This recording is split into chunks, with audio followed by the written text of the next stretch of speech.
우리 한 목소리로 같이 읽겠습니다. 시작.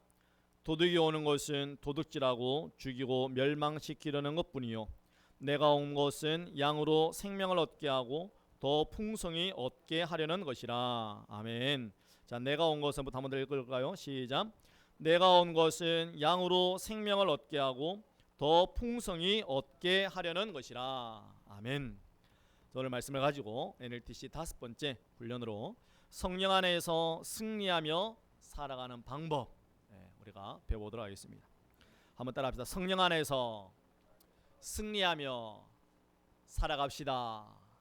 성령님 안에서 승리하면서 살아갑시다. 오늘의 강의의 목적입니다. 이 강의의 목적은 성령 충만한 삶을 지속적으로 살아가기 위한 방법을 우리에게 알려주는 데 있습니다. 성령 충만한 삶을 지속적으로, 그러니까 단회적인 성령 충만이 아니라 지속적인 우리의 삶 가운데 성령 충만이라는 겁니다. 자, 학습 목표가 있죠. 첫 번째는 성령 충만한 상태를 확실히 확신할 수 있는 성경적인 근거를 알게 한다. 그래서 우리 성도님들의 힘은 늘 말씀에서 나옵니다. 나를 흔들리고 넘어질 것 같고 기우뚱기우뚱하는 우리의 삶을 붙잡아주는 것은 하나님의 말씀이라는 거예요. 그리고 두 번째는 영적 싸움에 대비하는 방법을 알고, 세 번째는 하나님께서 자기 자녀들에게 주신 특별한 권리들을 이해하고, 네 번째는 믿음으로 살아간다는 말의 뜻을 이해하는 것이다. 자, 서론 한번 읽어볼까요? 시작. 예수님께서는 우리가 성령의 능력 안에서 풍성하고 열매 맺는 삶을 살아갈 수 있다고 약속하셨다. 자, 예수님께서 분명하게 우리에게 약속을 하신 것입니다. 성령 안에서 풍성하고 열매 맺는 삶이 우리에게 보장되어져 있습니다. 그냥 우리가 방목하듯이 내던져진 존재가 결코 아닙니다. 우리 하나님께서는 우리에게 성령님 안에서 그리스도 안에서 살아갈 수 있도록 하셨고, 그 성령님 안에서 그리스도 안에서 살아갈 때에 우리에게는 생명이 있고 뿐만 아니라 더욱더 풍성한 생명과 삶이 있다라고 우리에게 약속해 주셨습니다. 그렇다면 우리는 그것을 어떻게 해야 될까요? 누리는 겁니다. 그 약속의 말씀을 누리는 것이 우리 신앙인의 의무와도 같은 그런 삶의 모습이라고 할 수가 있을 것입니다. 자, 모든 그리스도인은 풍성하고 충만하며 목적 있고 의미 있는 삶을 살아갈 수 있다. 특별한 몇몇 사람들에게만 주어진 특혜가 아닙니다. 시혜가 아니라는 거죠. 모든 그리스도인들은 하나님의 사랑과 계획을 그리스도 안에서 성령 안에서 풍성하게 살아갈 수가 있습니다. 그리스도인이 풍성한 삶을 사는 비결은 무엇입니까?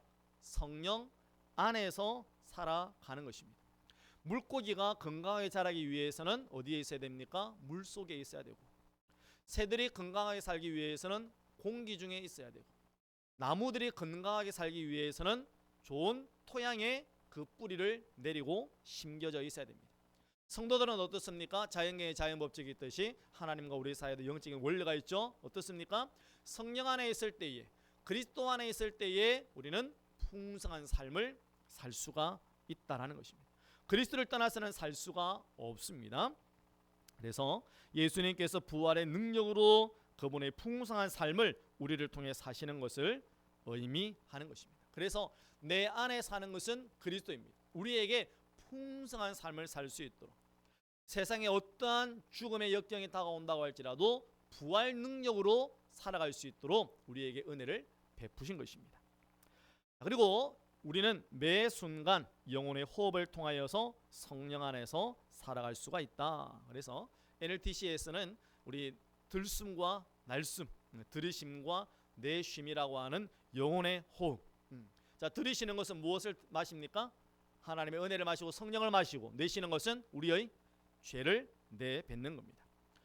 그리고 영혼의 호흡을 통하여서 성령 안에서 살아가는 것은 단순하지만 성령 안에서 승리하는 생활을 하기 위해서는 네 가지의 중요한 사실이 있어야 됩니다. 그건 뒤에 알아보는 거죠.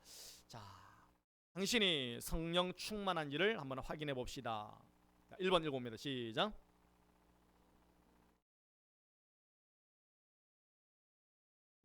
성령의 능력을 힘입고 그 지배를 받는다는 뜻입니다. 성령의 능력을 힘입고. 그래서 에베소서 5장 18절 말씀에도 오직 성령의 충만을 받으라. 뭐 하지 말고? 술 취하지 말고. 이 세상의 지배를 받지 말고 성령의 능력 가운데서 성령의 지배를 받으라. 성령님은 우리에게 오셔서 제일 먼저 무엇을 지배하셨을까요? 사도행전 2장에 입, 그죠? 입, 우리의 혀를 제일 먼저 장악하고 지배하셨습니다. 그래서 야고보서 말씀에서도 혀가 온전한 사람은 온전한 존재라 그랬습니다. 혀가 작은 지체지만 이것을 제어할 자가 아무도 없다 그랬습니다. 아무리 말하지 말라고 조용히 하라고 입 다물으라고 입담속을 시켜도 어떻습니까? 자기 하고 싶은 말 다 해버리는 거예요. 나는 목에 칼이 들어와도 할 말은 하고 산다, 이런 사람들이 있습니다. 그러나 성령이 충만하면 어떻게 됩니까? 우리의 혀가 장악이 되는 거예요. 그래서 성령 충만한 사람들은 어디에서부터 평안하느냐? 우리의 언어 생활에서부터 평안합니다. 우리의 말이 성령 충만한 사람은 확실히 다릅니다. 여러분가 볼 수가 없잖아요. 은사라고 하는 것은 어떤 특별한 상황에서 나타나는 거잖아요. 성령 충만한 사람이 우리가 다른 것이 표가 안 납니다. 얼굴을 보면 표가 납니까? 뭐 손을 보면 표가 납니까? 그 사람의 말을 보면 표가 나는 겁니다. 자, 예수 그리스도를 자신의 구주로 영접할 때에 우리는 죄를 용서받고 성령이 우리 안에 들어오심으로 영적으로 거듭나 하나님의 자녀가 된다는 겁니다. 그래서 성령으로 우리가 거듭나는 겁니다. 성령께서 우리 안에 들어오셔서 거듭남의 은혜, 본 의계, 다시 태어나는 그런 은혜를 경험하게 해주시는 것입니다. 그리고 성령께서는 모든 그리스도인들의 마음속에 이미 들어와 계신다. 고린도전서 3장 16절 아시죠? 우리가 하나님의 성전인 것과 하나님의 성령이 너희 안에 거하시는 것을 알지 못하느냐. 우리가 알아야 되는 것은 성령님은 우리에게 들어오셔서 우리를 떠나시지 않습니다. 단지 우리 안에서 소멸되기도 하시고 우리 안에서 근심하기도 하시고 우리 안에서 성령님은 슬퍼하기도 하시고 반대로 성령님은 기뻐하기도 하시고 성령님은 즐거워하기도 하시고 성령님은 웃기도 하시는 분이에요. 성령님은 인격적인 분이시라는 겁니다. 성령님 우리 안에 들어와 계시는 분이시다. 그리고 많은 그리스도인들은 성령이 그들 마음속에 계시지만 예수 그리스도께서 약속해 주신 풍성한 자원을 활용하지 못하기 때문에 기복이 심한 신앙생활을 하고 있다. 기복이라는 것은 기복신앙을 이야기하는 게 아니고 오르락 내리락, 제트기를 탔다가 땅에 떨어졌다가 낙하산을 탔다가 이런 기복적인 그러한 신앙생활을 한다는 겁니다. 왜? 많은 그리스도인들이 성령 안에서 성령이 우리 마음 가운데 계시지만 그리스도께서 주신 약속을 풍성하게 활용하지 못하기 때문에. 약속은 있잖아요. 여러분 학교 선생님이 시험을 칠 때에 어디에서 나온다 그럽니까? 교과서에서 나온다 그러잖아요. 거기 답이 다 있습니다. 문제도 있어요. 교과서에서 문제가 다 있습니다. 그런데 알지만 어떻게 하면 학생들은 공부를 안 하는 거죠. 똑같은 교재를 주면서 여기에서 시험이 다 나온다 라고 분명하게 이야기했는데도 불구하고 학생들은 그것을 공부하지 않는 겁니다. 마찬가지입니다. 우리 주님께서 너희가 성령 안에 있을 때에 그리스도 안에 있을 때 풍성한 삶을 살 수 있다고 분명하게 약속해 주셨는데 그 은혜의 약속을 다 누리지를 못하고 사는 거예요. 여러분 왜 학생들이 여기에서 다 나온다 하는데 시험 점수를 잘 못 받습니까?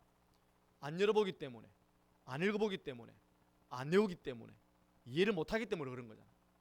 성령의 약속이 있고 예수님의 약속이 있는데도 불구하고 그 풍성한 자원의 삶을 누리지 못하는 것은 믿지 못하기 때문이고 그것을 바라보지 못하기 때문이고 그것을 붙잡지 못하기 때문이고 그것을 의지하지 못하기 때문인 거예요. 그래서 다섯 번째로 이러한 기복적인 신앙, 기복이 심한 신앙생활을 하는 그리스도인들은 영혼의 호흡을 통하여서 예수 그리스도께서 약속하신 무엇을? 풍성한 삶을 살아갈 수가 있다. 여러분 사람이 막 긴장하고 힘들고 하는 사람 보고 뭐라고 합니까? 호흡해라고 하는 거예요. 호흡을 가다듬으라고 이야기합니다. 그래야 생각이 편안해지고 올바른 판단을 할 수가 있는 것입니다. 호흡을 가다듬으라는 거. 영적인 호흡이 필요하다라는 거. 우리의 삶의 문제가 하나님께서 주시는 풍성한 삶을 누리지 못할 때에 우리는 어떻게 된다고요? 들숨과 날숨을 통하여서 내 안의 죄를 고백하고 주님의 성령을 마시는 겁니다. 성경 한번 읽어볼까요? 요한일서 1장 9절 시작. 만일 우리가 우리 죄를 자백하면 그는 미쁘시고 이로우사 우리 죄를 사하시며 우리를 모든 불의에서 깨끗하게 하실 것이요. 아멘. 이 요한일서 1장 9절 말씀이 계속해서 반복적으로 나옵니다. 그만큼 회개는 굉장히 중요합니다. 우리가 성령 충만을 받기 위해서는 항상 내 쉼이라고 하는 우리 안에서의 죄에 대한 회개가 항상 있어야 됩니다. 오늘도 우리 주일학교 아이들과 중고등부 아이들이 대제사장이신 예수님의 단번에 우리의 죄를 위하여 죽어진 사역에 대해서 배웠어요. 우리의 죄를 고백하고 우리의 죄를 씻을 때에 하나님의 은혜가 우리 가운데 채워지는 겁니다. 디모데후서 말씀과 같이 깨끗한 그릇을 사용하시는 주님이십니다. 그 영적인 원리가 복잡한 게 아닙니다. 복잡한 게 아니에요. 단순합니다. 이런 것에서부터 자기를 깨끗하게 해라, 그렇게 말씀하셨거든요. 그래서 우리가 내 쉼이라고 하는 죄를 고백하는 것을 통하여서 우리의 죄를 날마다 고백하는 거예요. 날마다 고백하는 거예요. 자, 죄를 고백할 때에 첫 번째는 동의가 필요합니다. 동의. 여러분 잘 아시는 건데 이제 정리를 하는 거예요. 자, 우리의 죄가 잘못된 것이며 하나님을 슬프시게 한다는 사실에 동의하는 것입니다. 그러니까 죄를 지어놓고 나는 이건 죄가 아니라고 생각하는데 왜 하나님 이런 것까지 죄를 회개하라고 하실까? 그렇게 하면 안 된다라는 거예요. 기타를 끄십시오. 기타 켜져 있어요? 저 뒤에 리모컨이 있습니다. 두 번째는 감사. 자, 우리의 죄를 위하여 예수 그리스도가 십자가에서 피 흘려 죽으심으로 우리의 모든 죄, 곧 과거와 현재와 미래의 모든 죄를 용서해 주셨음을 인정하고 감사하는 거예요. 내가 호흡을 내쉬는 것처럼 우리의 죄를 고백할 때 하나님, 내가 죄인입니다. 그리고 나를 위하여 십자가에서 피 흘리신 주님께 감사합니다. 그러면서 우리는 회개하는 겁니다. 죄에 대한 우리의 태도를 바꾸는 겁니다. 그래서 죄라고 하는 것은 하마르티아라고 해요. 하마르티아. 하나님께서 들어가지 말라, 출입 금지라고 해놓은 곳으로 들어가는 겁니다. 또 관역을 빗맞추는 것, 잘못 맞추는 것을 이야기합니다. 하나님의 뜻은 이것인데 잘못된 뜻을 행하는 거예요. 하나님은 요나에게 니느웨로 가라 그랬는데 다시스로 가는 것이 죄라는 겁니다. 하나님은 회개하라 그랬는데 회개하지 않는 것, 관역을 틀리게 맞추는 것이 죄다. 그리고 하나님은 들어오지 마라, 출입 금지, 그리고 이 길로만 가라, 이렇게 분명하게 제시하셨는데 우리가 그 길로 들어서는 것, 그리고 그 길로 가지 않는 것, 그것이 바로 죄라는 겁니다. 그것을 회개하는 겁니다. 그리고 들이쉼, 우리가 내뱉을 때는 우리의 죄를 고백하는 겁니다. 죄를 고백할 때에, 이 죄라고 할 때에 우리가 조금 더 포괄적으로 생각하셔야 돼요. 죄는 우리의 상처도 포함되어 있습니다. 상처도 하나님의 은혜에 이르지 못한다고 히브리서 12장에 말씀하고 있죠. 우리 안에 있는 쓴뿌리가 있습니다. 쓴뿌리 때문에 어디에 이르지 못한다? 하나님의 은혜에 이르지 못하는 자가 있다라는 겁니다. 죄만 하나님께 이르지 못하도록 방해하고 가로막는 것이 아니라 우리 안에 있는 쓴뿌리, 쓴뿌리는 다른 말로 하면 상처를 이야기합니다. 그 죄의 상처, 마음의 상처도 하나님께 이르지 못하는 거예요. 그래서 우리의 상처도 하나님께 고백하고 맡겨 드리는 겁니다. 이제 들이심입니다. 믿음으로 성령 충만을 받는 것입니다. 여러분, 우리가 호흡을 할 때에 산소가 한 20% 정도 됩니다. 이 공기 가운데 100%가 산소가 아니에요. 공기 가운데 한 20% 정도가 산소입니다. 이 20% 정도에서 5% 정도만 부족해도 여러분 그냥 나도 모르는 사이에 천국 갑니다. 나도 모르는 사이에 산소가 5%만 부족해도 굉장히 혼미해지고 무감각해지고 나도 모르는 사이에 몸이 싹 그냥 땅바닥에 붙어버립니다. 그리고 한 2, 3% 더 모자라면 그냥 천국 바로 가 있습니다. 그 들이심은 우리가 늘 성령의 충만함으로 하나님의 은혜를 사모하고 하나님의 은혜를 가까이 하고 하나님의 말씀을 가까이 하면서 받아들이는 거예요. 성령의 은혜를 늘 성령님으로 호흡하는 거예요. 그래서 성령의 충만에 대해서 명령하셨습니다. 에베소 5장 18절 읽어봅니다. 시작. 술 취하지 말라, 이는 방탕한 것이니 오직 성령으로 충만함을 받으라. 한 번 더 시작. 술 취하지 말라, 이는 방탕한 것이니 오직 성령으로 충만함을 받으라. 아멘. 이 세대가 우리를 술 취하게 만드는 겁니다. 만약에 이 성경 구절이 에베소 5장 18절에 이 21세기에 기록되어졌다면 어떻게 했습니까? 이 세상의 문화를 이야기했겠죠. 이 세상의 유혹거리들을 다 했을 겁니다. 그게 다 포함되는 거죠. 술 취하지 말라. 그 당시에 사람들을 가장 방탕하게 만드는 것은 술 취함의 문화였습니다. 술 취함의 문화. 그 술 취함을 통하여서 온갖 죄로 달려가는 문과 같은 거예요. 통로와 같은 겁니다. 방탕이죠. 그래서 오직 성령의 충만을 받아라 이렇게 명령하셨습니다. 그리고 우리에게 주신 약속이 있습니다. 하나님은 우리가 하나님의 뜻대로 기도하면 항상 들어주신다고 약속해 주셨습니다. 그래서 성령의 충만함을 위해서 기도하는 거예요. 읽어봅니다. 시작. 8구절 시작. 그를 향하여 우리가 가진 바 담대함이 이것이니 뜻대로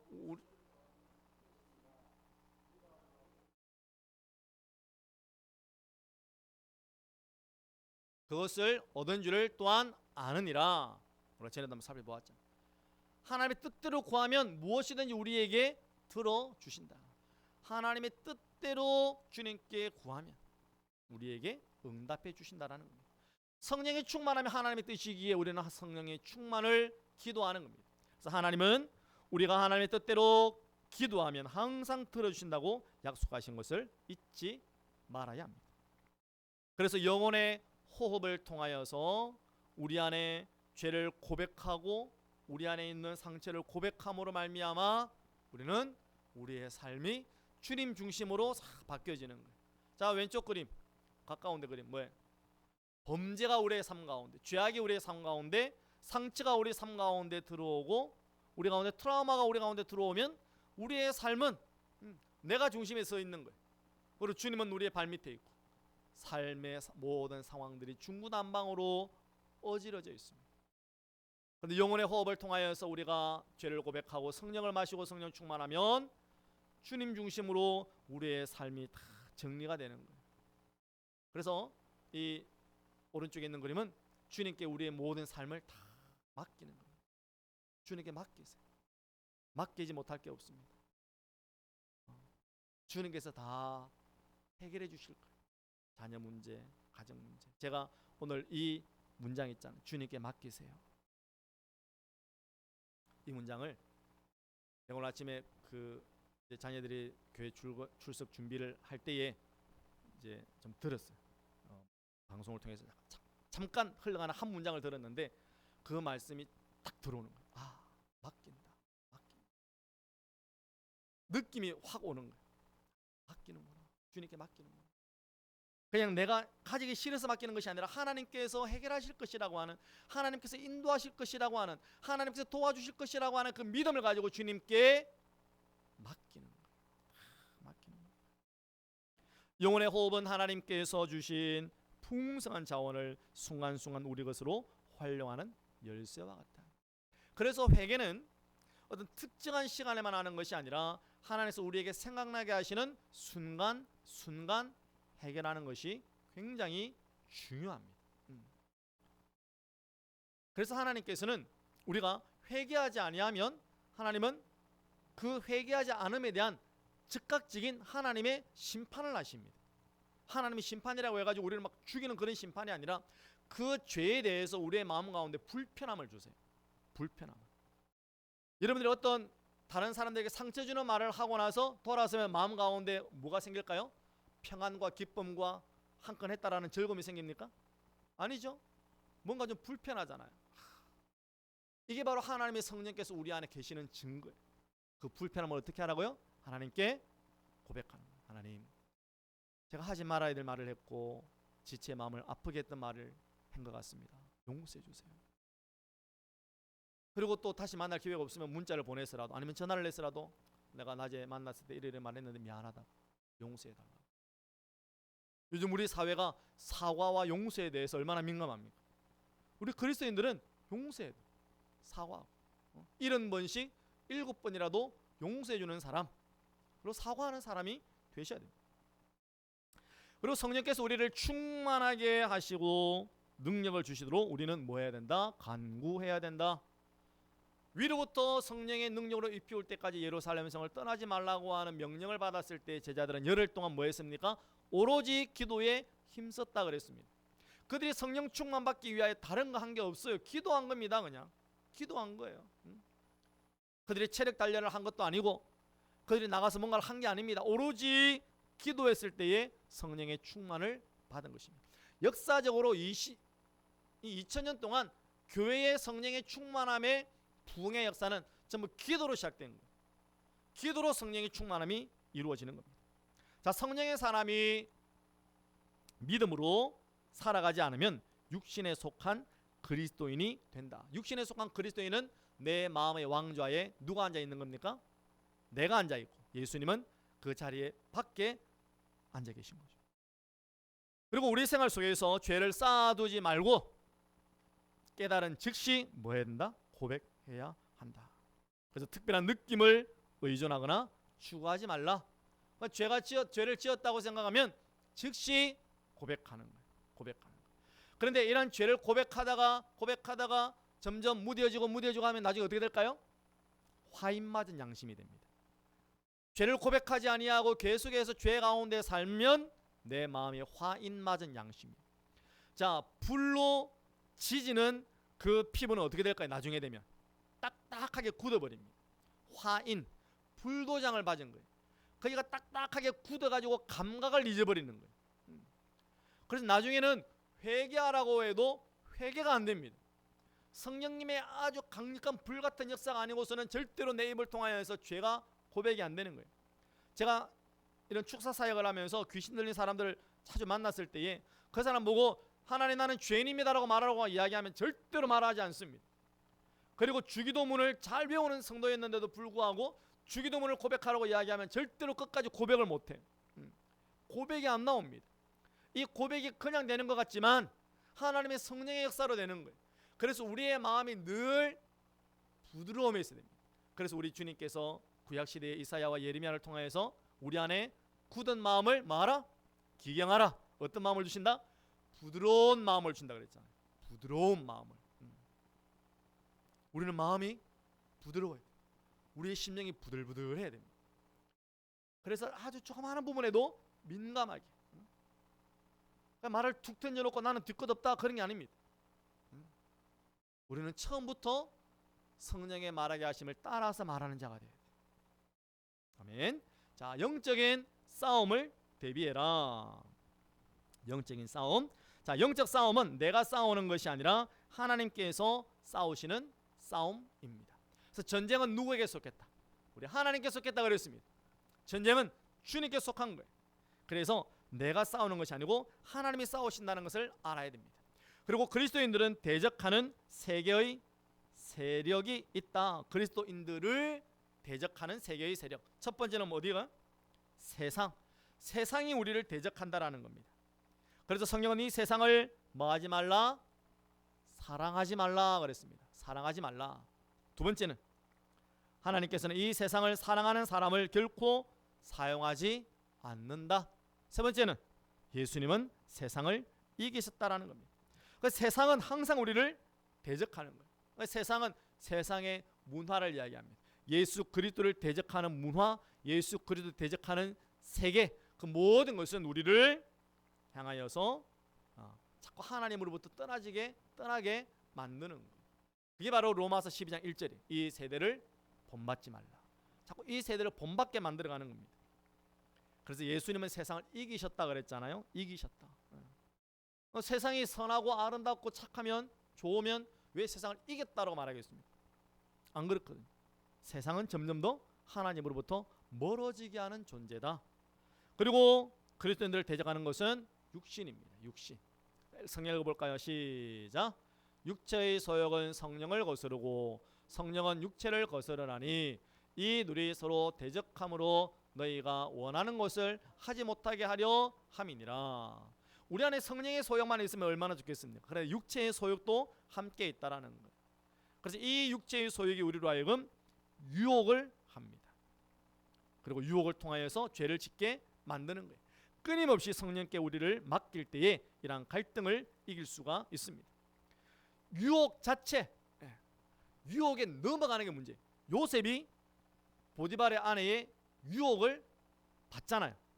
근데 요셉은 어떻게 합니까? 옷을 버려두고 그 유혹을 뛰쳐나와서 이겨내잖아요. 예수님께도 배고프면 돌을 떡이 되게 만들으라고 시험하잖아요. 유혹하잖아요. 높은 데서 뛰어내리라 시험하잖아요.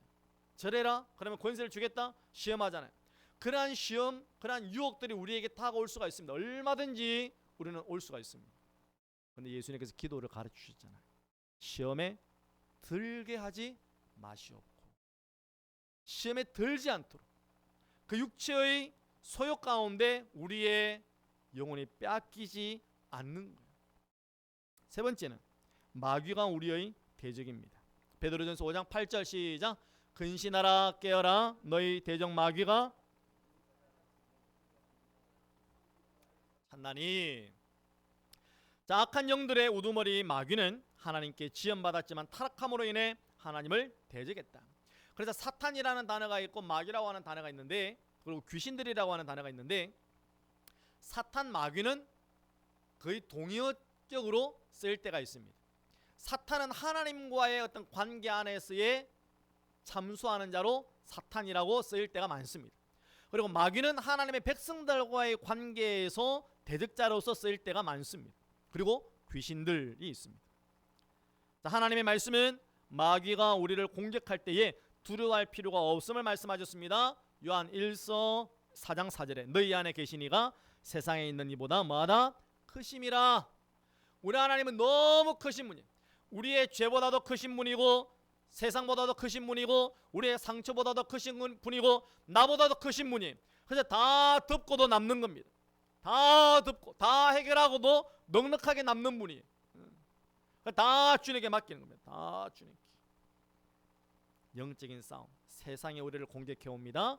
육체의 소욕이 우리를 공격해 옵니다. 마귀가 우리를 공격해 옵니다. 그럴 때 우리는 어떻게 이겨낸다고요? 성령의 충만함으로. 그래서 세 번째, 하나님께서 자녀들에게 주신 특권과 자원들을 알고 사용함으로 이겨낸다라는 겁니다. 자, 철로역정에 보면 믿음이라고 하는 그 주인공이 길을 걸어갈 때에 어떤 성으로 들어가려고 합니다. 성으로 들어가려고 할 때에 큰 사자가 이 자기를 향하여서 막 달려듭니다.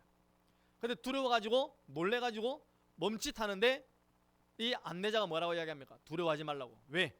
이 사자는 줄이 묶여 있어가지고 더 이상 접근하지 못한다. 딱 거기까지의 한계를 하나님께서 정해 두셨다라는 겁니다. 그래서 우리는 세상을 향하여 조금 더 두려워하거나 놀랄 이유가 없습니다. 하나님께서 다 경계를 만들어 놓으신 거예요. 하나님 창조하실 때 바다와 육지의 경계를 만드신 분이십니다. 하나님의 경계를, 선을 분명하게 만드신 거예요. 그래서 악한 자들이 아무리 공격해 온다고 할지라도 우리의 영혼을 건드릴 수가 없는 거예요. 자, 주님과 함께 충분한 시간을 보낼 때에만 우리는 그분이 주시는 풍성한 자원을 알고 사용할 수가 있다. 그래서 주님과의 교제의 시간이 깊으면 깊을수록, 많으면 많을수록 누구를 닮아갈까요? 주님을 닮아가는 거예요. 말씀을 많이 읽으면 읽을수록 주님을 닮아가는 겁니다. 주님을 많이 찾으면 찾을수록 주님을 닮아가는 겁니다. 우리가 요즘 TV를 보면 성대모사를 하는 사람들이 있습니다. 성대모사를, 그죠? 연예인이라든지 가수라든지 유명인들을 성대모사를 잘합니다. 자, 성대모사를 잘하는 사람 눈 감고 들어보면 진짜 비슷하게 들립니다. 그 사람들은 얼마나 연습했을까요? 엄청난 연습을 했겠죠. 조금 심하게 표현하면 피나는 노력을 냈겠죠. 그래야 유명해지니까 자기들도. 그런 노력을 하는 거예요. 닮아가는 거예요. 우리가 주님을 계속 만나고 기도하고 찾고 부르짖고 붙잡을 때에, 하나님의 말씀을 읽을 때, 주님을 예배할 때에, 찬양할 때에 우리는 주님과 깊은 교제, 그 주님께서 우리에게 주시는 풍성한 자원의 삶을 누릴 수가 있습니다. 제가 대학 다닐 때 읽었던 책 가운데 기도라고 하는 제목의 오 할레스비라고 하는 분이 지은 책이 있습니다. 오 할레스비. 자, 그분이 기도에 대해서 제일 첫 장에서 정의를 하는데, 기도는 이 세상의 모든 핵폭탄보다도 더 강력하다 이렇게 표현했어요. 기도는 이 세상의 모든 핵폭탄보다도 훨씬 더 강력하다. 왜냐하면 이 세상의 핵폭탄은 눈에 보이는 물질 세계만 어떻게 파괴할지 모릅니다. 그러나 기도는 어떻습니까? 영적 세계를 흔들어 버린다라는 겁니다. 지옥에 죽어 있는 영혼들을 끌어내어서 하나님의 자녀로 인도하는 강력한 무기가 기도라는 거거든요. 주님께서 우리에게 주신 영적인 자원이 어마어마하다라는 겁니다. 어마어마하다. 여러분 지금 북한과 미국과 우리나라가 이런 전쟁 훈련, 군사 훈련, 러시아와 우크라이나가 전쟁을 하고 이란과 사우디아라비아가 전쟁 일촉즉발 위기에 있고 또 시리아, 이스라엘과 팔레스타인에서 미사일을 쏘고 이런 전쟁의 소문들이 흉흉한 이때 아닙니까? 그러나 이것은 그냥 이 지구만 멸망시킬지 모릅니다. 그러나 우리 주님께서 우리에게 주신 기도의 자원은 훨씬 더 강력한 능력의 무기가 우리에게 되어진다는 겁니다. 성령의 능력을 통하여서 우리는 그리스도인으로서 살아갈 수 있는 힘을 얻게 됩니다. 그러니까 그리스도인의 힘은 성령의 능력에 있는 거예요. 자, 한국 사람들은 무슨 힘? 밥심. 밥 먹어야 힘이 생기는 겁니다. 그리스도인은 무슨 힘? 성령의 힘. 딱 그겁니다. 한국 사람들은 밥심, 그리스도인은 성령의 힘으로 살아가는 거예요. 그리스도인은 지잘난 맛에 살아가는 게 아닙니다. 내가 큰 교회 다닌다고 힘 있는 성도가 아니에요.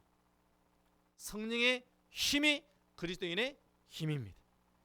자, 우리가 예수 그리스도를 알아가고 그분이 주시는 풍성한 자원을 사용할 때에 성령께서는 열매를 맺게 하신다라는 겁니다.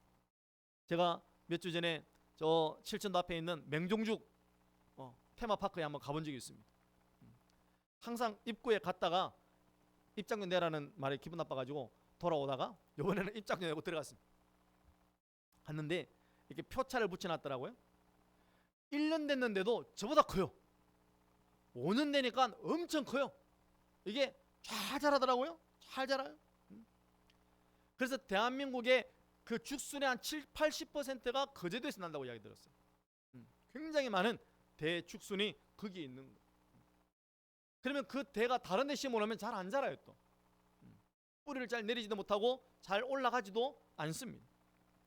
그리스도인은 우리 주님께서 우리에게 주시는 그 풍성한 자원 성령의 능력을 통해서만이 우리 안에 성령의 열매가 맺혀지는 겁니다. 그렇죠? 그리스도인은 성령의 힘으로 자원이 풍성할 때에 성령의 열매를 맺는 겁니다. 네 번째 읽어봅니다. 시작. 주님의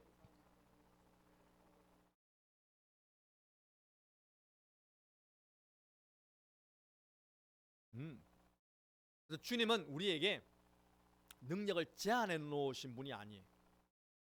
내가 한 것보다도 너희가 훨씬 더 큰 일을 할 것이다. 주님께서 제자들을 부르실 때에 함께 있게 하기 위하여 부르셨고 귀신들을 쫓아내게 하기 위하여 부르셨고 천국 복음을 증거하게 하기 위하여 부르셨다라고 이야기합니다. 그래서 주님은 우리에게 주님께서 가지고 계신 그 영적인 능력들을 주님의 그 은혜들을 우리에게 나누어주고 베풀어주고 공급해주기를 원하시는 거예요. 그래서 예수님은 내가 양을 이리 가운데 보내놓으라 그랬습니다. 양을 이리 가운데 보내놓으면 뭡니까? 이리에 밥밖에 더 되겠습니까? 그런데 예수님은 보낸다라는 거예요. 왜? 주님이 함께 하실 것이기 때문에 그렇다라는 거예요. 주님의 능력이 그들을 붙잡아 주실 것이기 때문에 양이 이리대 가운데 들어가도 절대로 위축되거나 잡아먹히지 않는다라는 것입니다. 그래 양의 능력이 아닌 거예요. 양을 보낸 주님의 능력이 있기 때문입니다. 양과 함께하는 주님의 능력이 있기 때문에 그런 겁니다. 우리가 위대하고 능력이 많은 게 아닙니다. 나와 함께 하시는 주님이 위대하시고 능력이 많으시기 때문에 나를 통하여서 주님의 지상명령을 성취하고 순종하려고 하는 하나님의 자녀들이 가는 곳마다 주님께서는 그 주님의 능력을 우리 가운데 공급해 주시는 것입니다. 그리고 하나님께서는 순종을 강요하지 않으십니다. 우리가 하나님께 순종한다고 로봇처럼 되는 것은 아닙니다. 하나님은 우리에게 순종을 기뻐하시는 분이시지. 그냥 가만히 있는데도 손이 올라갔다가 내려갔다가 머리가 숙여졌다가 머리가 들렸다가 입이 열렸다가 닫혔다 그렇게 하시는 분이 결코 아닙니다. 하나님은 우리의 순종을 기뻐하시는 거예요. 순종할 때 성령의 열매를 맺는 겁니다. 예수 안에서 그리스도 안에서 풍성한 자원을 알면 알수록 하나님의 뜻을 따르게 될 것입니다. 이런 학생이 아까 이야기했지만 시험 칠 때 선생님이 교과서 중심으로 시험 낸다 그러니까 진짜 교과서 중심으로 열심히 해가지고 시험을 100점 받았어요. 두 번째 시험에서도 교과서 중심으로 낸다 그러니까 또 100점 받았어요. 그러면 이 학생은 어떻게 하겠습니까? 선생님 말씀 잘 듣고 교과서 중심으로 계속 공부하는 거예요. 왜? 계속 100점 받으니까. 내가 주님의 풍성한 자원을 알면 알수록, 하나님께 주시는 은혜를 알면 알수록 더 하나님의 뜻대로 살려고 하는 거예요. 그래서 있는 자는 더 받아서 풍성하게 되는 거예요.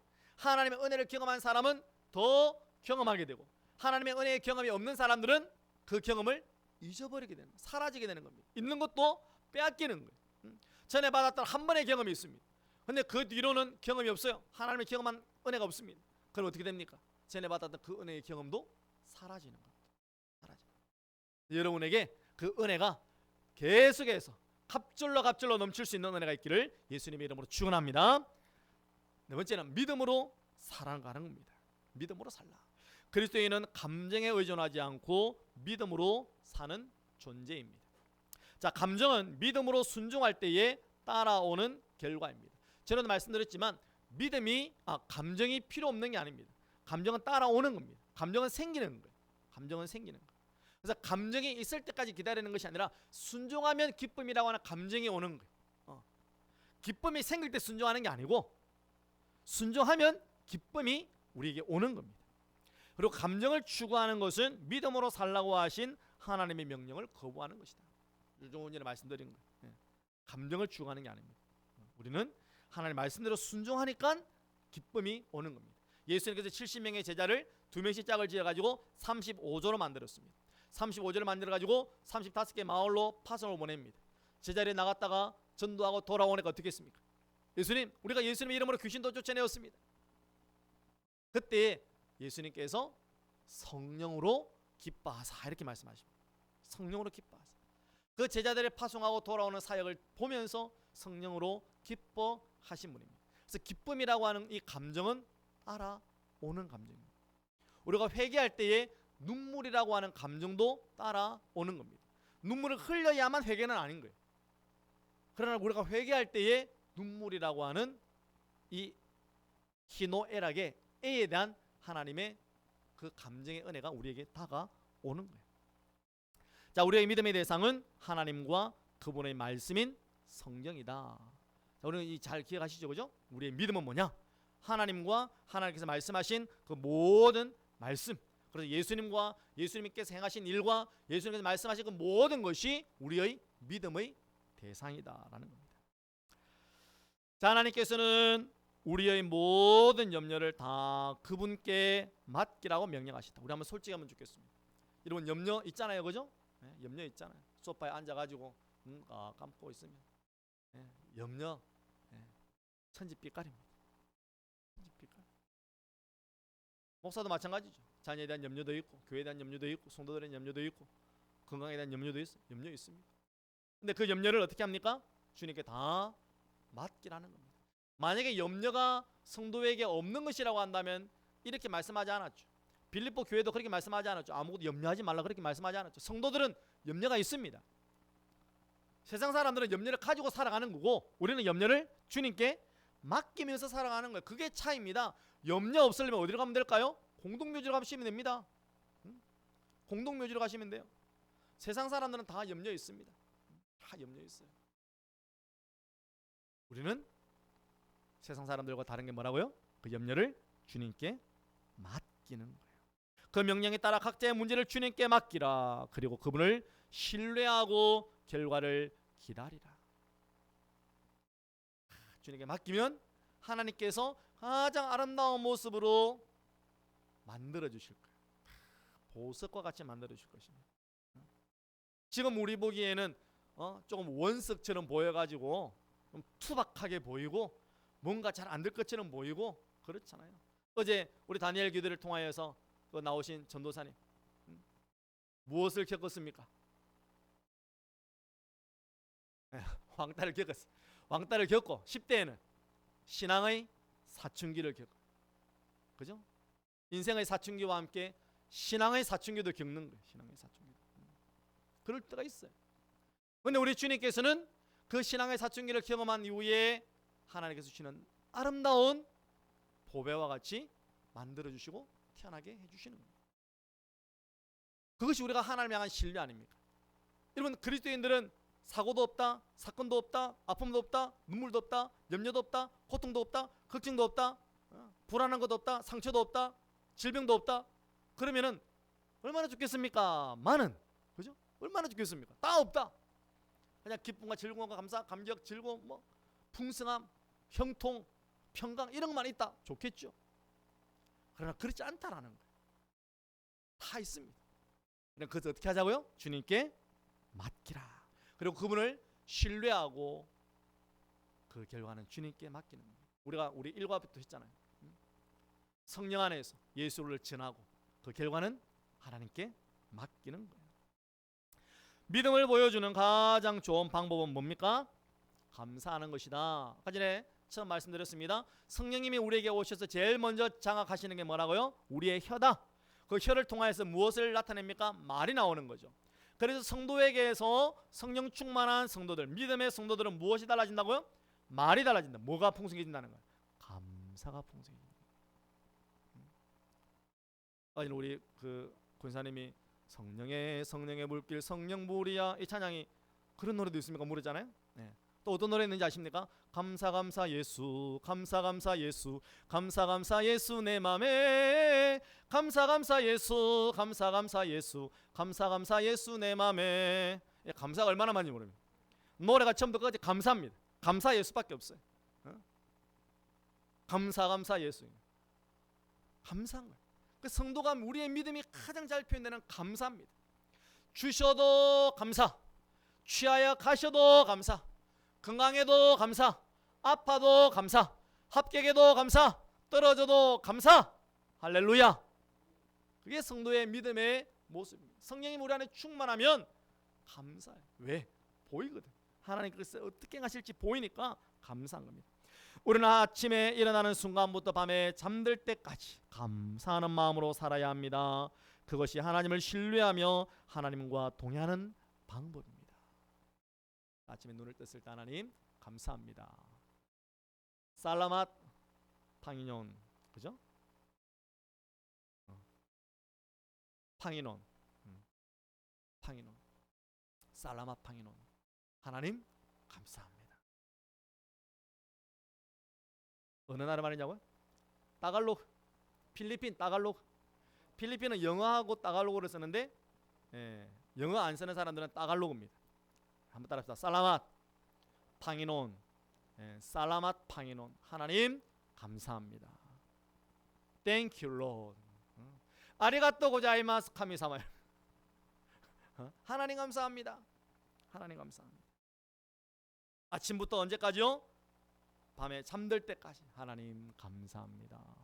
여러분 오늘부터 감사를 해보십시오. 감사. 그냥 걸어갈 때도 하나님 감사합니다. 하나님 계단도 2층에서부터 1층까지 잘 걸어내게 해주셔서 감사합니다. 운전 시작할 때부터 집에까지 잘 도착해 주셔서 감사합니다. 감사 감사 예수 넘치기를 예수님의 이름으로 축원합니다. 자, 적용합니다. 자, 성령의 능력으로 충만함을 받고 인도받기를 원한다면 다음 사항을 실천하라. 첫 번째, 확인하고, 두 번째, 대비하고, 세 번째, 사용하고, 네 번째, 살아가라. 살아가라. 자, 무엇을 확인하라고요? 내가 성령 충만한지 확인하고, 무엇을 대비해라? 세상과 육체와 그리고 마귀가 우리에게 어떻게 공격해 오는지 늘 깨어서 근신하고 대비해라. 그리고 사용해라. 우리 주님께서 우리에게 주시는 영적인 자원들, 하나님의 은혜의 자원들을 사용해라. 그리고 무엇으로 살아가라? 하나님께 맡기면서 감사하면서 살아가라. 이것이 성령 충만한 성도들, 그리스도 안에서 승리하는 성도들의 모습이라는 겁니다. 우리 사랑하는 모든 성도들, 오늘 오해 강의 기억하면서 감사가 넘치고 하나님께 맡기고 세상의 그 어떤 공격, 나의 육체의 어떤 공격, 마귀의 어떤 공격도 이겨내며 성령 충만한 성도들로 살아갈 수 있기를 예수님의 이름으로 축원합니다.